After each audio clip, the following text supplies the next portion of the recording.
বাংলা, জয় বঙ্গবন্ধু, জয় বঙ্গবন্ধু।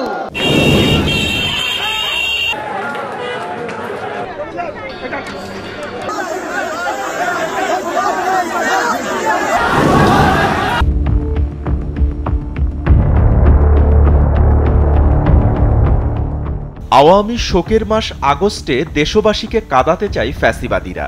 অন্তর্বর্তী সরকার হটাতে তৈরি করা হচ্ছে ভয়াবহ নাশকতার ছক। বিভিন্ন দেশে পলাতক মুজিববাদী নেতাকর্মী এবং আমলা, সশস্ত্র বাহিনী ও পুলিশের সাবেক কর্মকর্তাদের দিয়ে আটা হচ্ছে কূটকৌশল। পরিকল্পনা বাস্তবায়নে দলীয় ক্যাডারদের প্রশিক্ষণ দিচ্ছে আওয়ামী লীগ।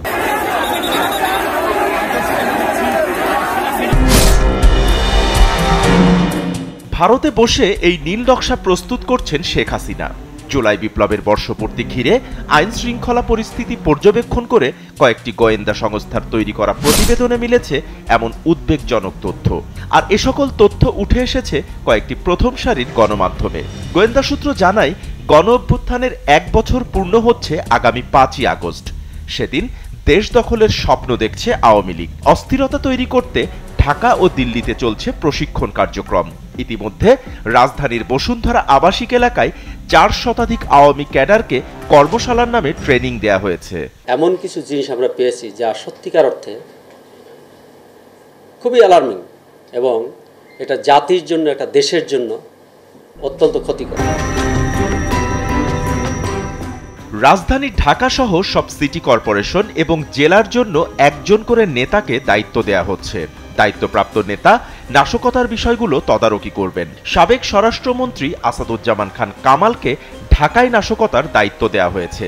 কারিগরি ও প্রযুক্তিগত সব সহায়তা দেওয়ার জন্য দায়িত্ব পেয়েছেন এসপি সাবেক প্রধান, ভারতে পলাতক অতিরিক্ত আইজিপি মনিরুল ইসলাম। ভারতের গোয়েন্দা সংস্থা রয়ের অত্যন্ত বিশ্বস্ত হিসেবে পরিচিত জেনারেল মুজিব। ময়মনসিংহ অঞ্চলের ধোবাউড়া সীমান্ত দিয়ে তিনি ভারতে পালান। মুজিব ছাড়াও পলাতক একাধিক জেনারেল নাশকতার পরিকল্পনা সাজাচ্ছেন বলে জানা গেছে। এসব পরিকল্পনা বাস্তবায়নে সমন্বয়কদের প্রয়োজনে তাদের কাছে টাকা পাঠানো হচ্ছে। হুন্ডির মাধ্যমে ভারত থেকে আসছে অর্থ।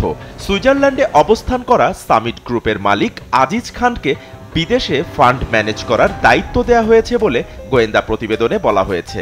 নাশকতার ছকের অংশ হিসেবে মাইলস্টোন ট্র্যাজেডির মতো উদ্ভূত যে কোনো পরিস্থিতির সুযোগ কাজে লাগাতে তাৎক্ষণিক ব্যবস্থা নিতে বলা হয়েছে আওয়ামী ক্যাডারদের।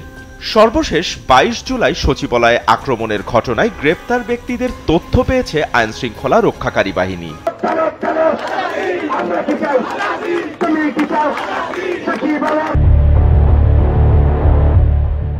এমন পরিস্থিতিতে দেশের বর্তমান রাজনৈতিক অস্থিতিশীলতা এবং অতীত অভিজ্ঞতা বিবেচনায় আইন শৃঙ্খলা বাহিনীর প্রস্তুতি ও জনসচেতনতা জরুরি বলে মত সকলের।